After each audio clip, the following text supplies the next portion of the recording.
पेशगोइयों पे बात करते हैं।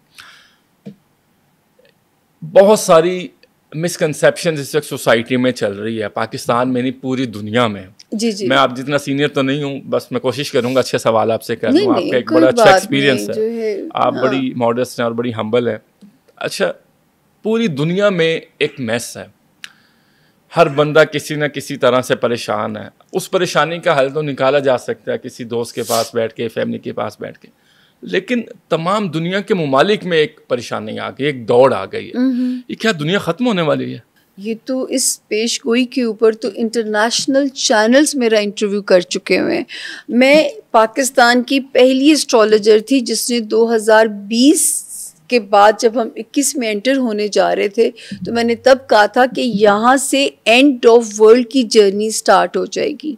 वो जो कहा जाता था ना, ज़मीन से नूर उठा लिया जाएगा, एक नफसा नफसी, एक कियोस आता जाएगा। मैंने ये भी कहा था ज़हनी अमराज बहुत बढ़ जाएंगे। 2025 में नहीं, 21 से कहना शुरू कर दिया था। ये मैं वहाँ से भी आपको ला रही हूँ। वो कोरोना से हम शुरू हो गए। कोरोना भी sir it was a biological war. ये वबा नहीं थी मेरे, बिल्कुल ये वबा नहीं थी। अच्छा, ये बात, क्योंकि रब ने दुनिया को समेटना है, श्रिंक करना है। जो हमारी कुरान पाक में जो निशानियां हैं हम सब उसकी तरफ जो है तेजी से बढ़ रहे हैं। और फिर जब लोग पूछते थे तो मैं कहती थी कि 2025 से फिर उसके एंड से फिर ज़मीन पे सुकून ख़त्म होना शुरू हो जाएगा, मुल्क थर्ड वर्ल्ड वॉर की तरफ बढ़ना शुरू हो जाएंगे। ये 2-1 साल का पीस है आपके पास, या 25 या 26 में थोड़ा बहुत जो है, लेकिन यहीं से जो है वो बिगिनिंग हो जाएगी। जैसे लोग गज़ा का कहते थे तो मैं कहती थी ये रुकेगी नहीं। आप सोचें, ट्रंप ने ऐलान के बावजूद वो वहाँ जंगबंदी नहीं करा सके। मैं यही कहने लगा था, क्योंकि जो है, क्योंकि ये भी मेरी प्रेडिक्शन थी, जंग अब नहीं रुकनी, क्योंकि यहीं से ही सिलसिले आगे बढ़ने हैं। सामिया खान साहब, ये डोनाल्ड ट्रंप भी तबाही का सबब बनेंगे? देखिए, अब जो है इस वक्त तो पाकिस्तान के लिए थोड़ा सा उन्होंने किया हुआ, लेकिन दुनिया के पर्सपेक्टिव में जब मेरे से पूछा जाता था ना कि ट्रंप इलेक्शन जीतेंगे या जो बाइडन जीतेंगे, तो मैं कहती थी दूसरे जो बाइडन ही थे ना, हाँ, तो वो मैं उन्हें कि हालांकि जो बाइडन की इलेक्शन जीतने की प्रेडिक्शन आप ही के चैनल पे मेरे पास लिंक मौजूद है, आप ही के चैनल पे, लेकिन उसमें एक और मेरी प्रेडिक्शन थी सियासी।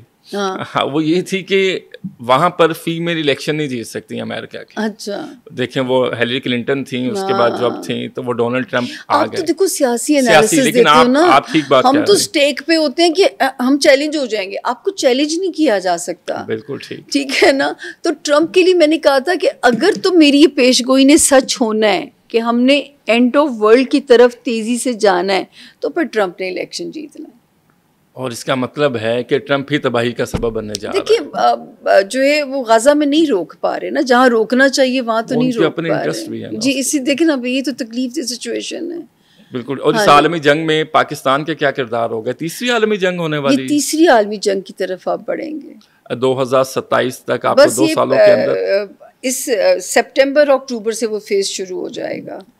25 मई से प्रॉपर वो शुरू हो जाएगा सितारा अपना काम करना, लेकिन होते होते हो सकता है आपको सितंबर अक्टूबर आ जाए। ये बढ़ेंगी, ये कम नहीं होंगी।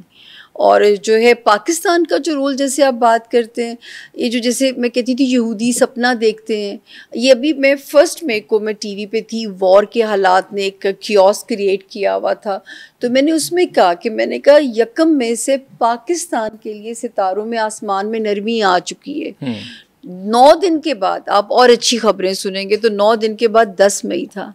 एक वो 9 मई था 2023 वाला, उसमें मैंने कहा था कि कुछ ऐसा होगा कि जो खान साहब को बंद गली की तरफ ले जाएगा। ये नहीं मुझे समझ आ रही थी 9 मई हो जाएगा, तो मैंने कहा था ये होगा कि ये वो, और ये भी मैं कहती थी वो फौज का साल है। हालांकि फौज ने बड़ा कुछ प्रेशर लिया, क्योंकि उसकी भी दलील आपको दे दूं ताकि लोगों को ये ना लगे फिर कहते हैं जी फौज का साल वो इस तरह था, मार्स का रूल था। मार्स रूल करने आ रहा था, तो मार्स रिप्रेजेंट करता है फौज को, ठीक है ना।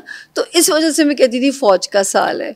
और ये वाला जो साल यहाँ से मैं कहती थी यहाँ से पाकिस्तान के लिए ऊपर से रब की रूहानी, मैं तो कहती होती इस मुल्क नू रब दियां राखा ने, वरना शायद हमारे अपने कर्म तो ऐसे नहीं है कि रब दियां राखा ने कि अल्लाह ताला ने मोजज़ाती तौर पे, और यही मोजज़े ही, और ये मैं हमेशा ये भी लाइन हमेशा बोली है, पाकिस्तान का नंबर 7 है, मोजज़े वाला नंबर। ये मोजज़े की तरह ही बना है, मोजज़े की तरह ही चला है और मोजज़े की तरह ही सरवाइव करेगा। इसी आलमी जंग की अगर आप बात कर रही हैं तो पाकिस्तान एक एटॉमिक पावरफुल एक कंट्री है, दुनिया में इसका नाम है और दुनिया के फैसलों में हमारी राय भी ली जाती है। इस आलमी जंग में पाकिस्तान का क्या किरदार होगा?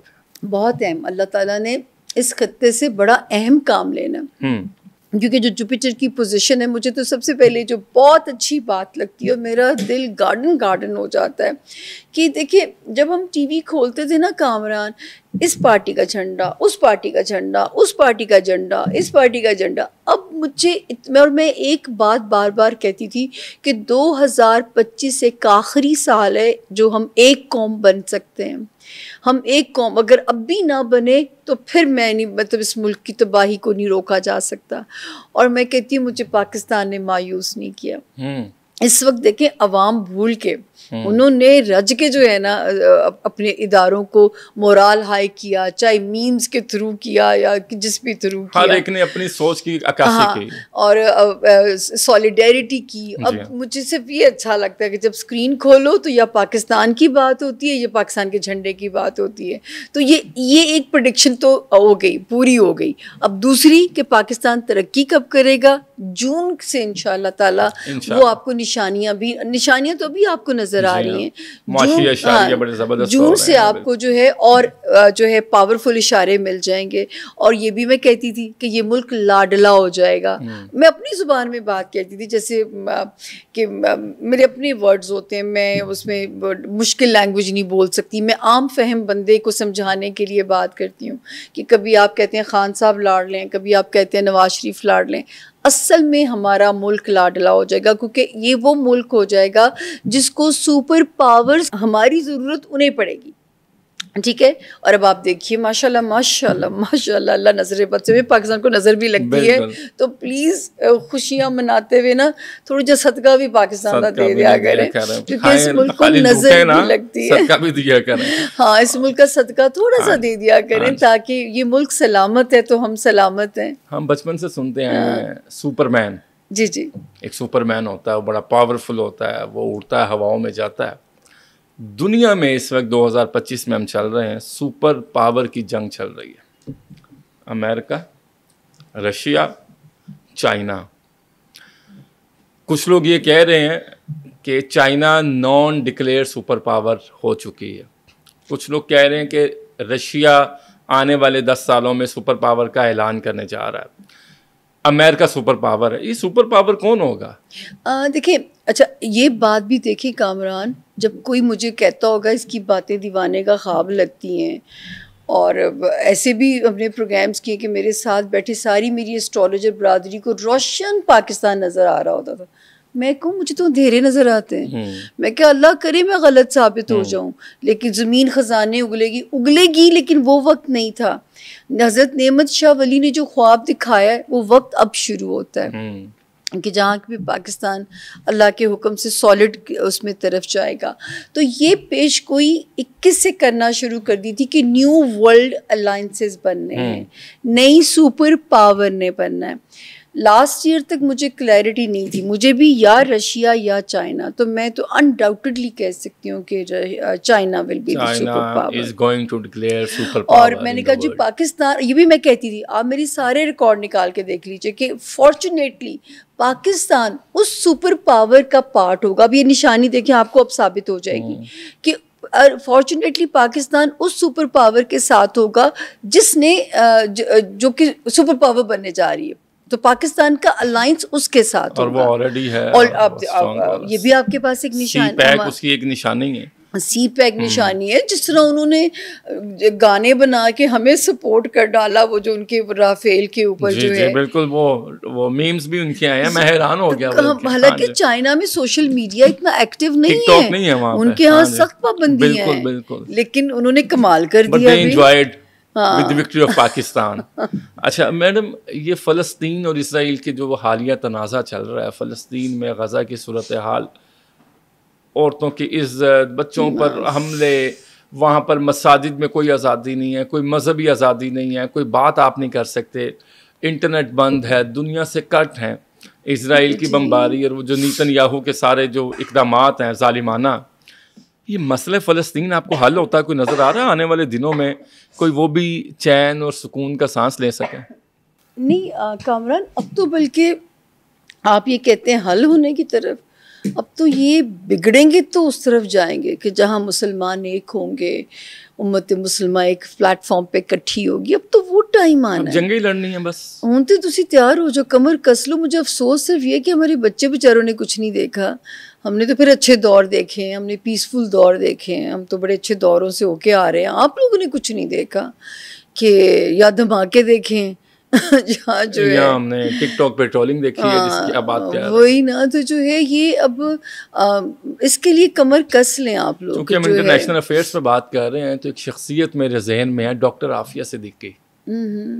उसके बारे में, उनके मुस्तकबिल के बारे में आप क्या कहती हैं? देखिए मैं ना, मुझे कभी किसी ने उनकी बायोडेटा नहीं मेरे पास आया कि मैं उन पे बात कर सकूं। मुझे मैं जहाँ मैं नहीं कर सकूंगी। बिल्कुल ठीक है, ये सबसे अच्छी बात है आपकी। अच्छा हम चलते हैं मैडम, ये जो हालिया भारत ने इकदाम किया और जंग पाकिस्तान पर मुसल्लत की, उसके बाद उसको मुंह की खाना पड़ी है और मोदी का हिंदुत्व नज़रिया पाश हो गया, वहाँ पर रैलियाँ निकाली, लोग गालम गलोच कर रहे हैं कि इन्होंने क्या लेकिन किया। एक बात बताऊँ, ये 1 मई को शो मेरा ऑन एयर है, जिसमें मैं होमवर्क करके गई नरेंद्र मोदी के जायचे के ऊपर।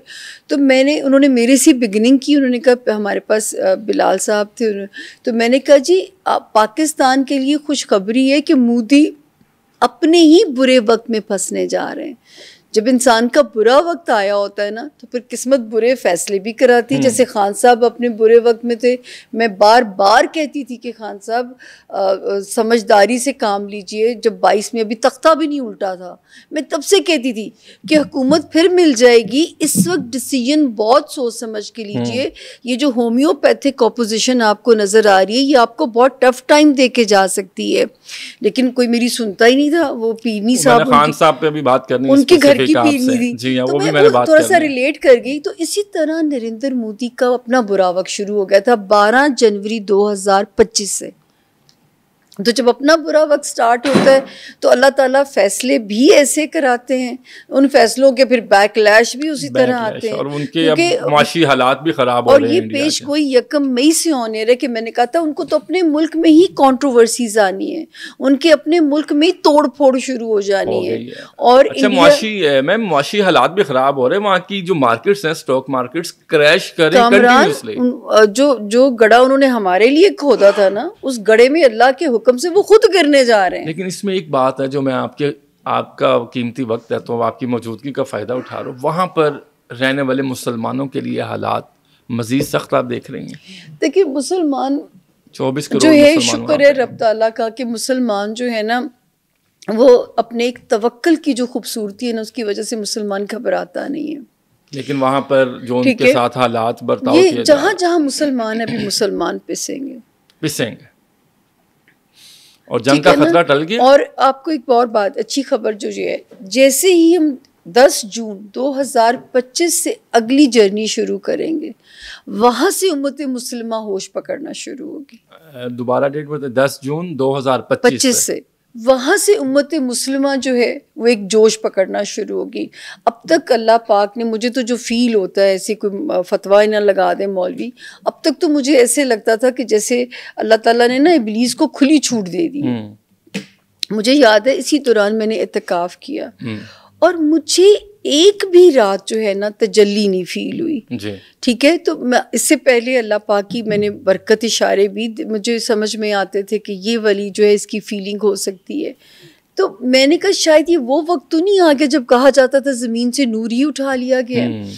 लेकिन मैं आपको बताऊं, अब कहते हैं ना, अब कुदरत जोश में वापस ज़ोर से कम बैक करेगी, और यहाँ से उम्मत मुस्लिमा जो है ना, आप उनका यूनिटी वाला जो है ना, कोई ऐसे हालात बनेंगे कि इनको इकट्ठा होना अब इनकी मजबूरी हो जाएगा। और ये जो पाक भारत जंग हुई है, ये टल गया खतरा इसका कि इसका खतरा भी बरकरार? ये मैं बता दूं, इसका जब बस एक थोड़ा सा टाइम स्पैन है, ये 25 मई से लेके 10 जून तक, बस इसमें इनको कोई ख्याल ना आए। अच्छा, हाँ, इसमें अभी एक जो है ना, लेकिन मुझे लग रहा है कि कुछ सितारों की नरमी के उस पे, और या जो जैसे ट्रम्प साहब अभी तक जो जारहाना स्टेटमेंट दे रहे हैं, वरना इस टाइम फ्रेम में एक खतरा है कल से लेके 9 जून तक का जो टाइम है।